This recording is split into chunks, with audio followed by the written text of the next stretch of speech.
About 2 years ago, there were 5 marijuana dispensaries in Spokane.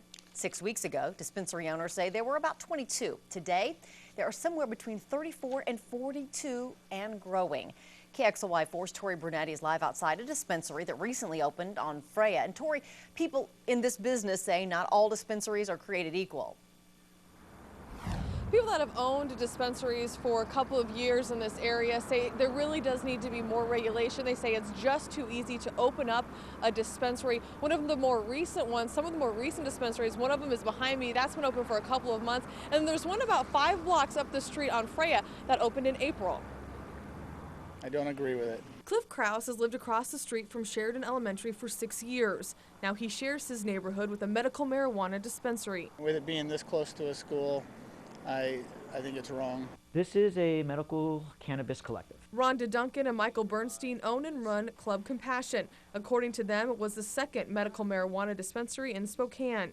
They say what they do is different from other, newer dispensaries in town. We provide medicine for people that have certain ailments. At first, Club Compassion was one of a handful of dispensaries in the area, but that handful has grown to dozens. For the first year, it seemed like there were about 5 or 6 places opened up.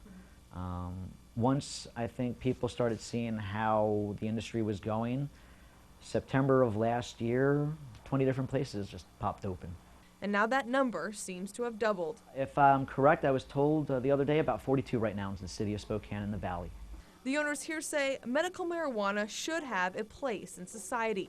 There's money for the state, there's money for the cities, there's money for education in this industry, if it was regulated correctly.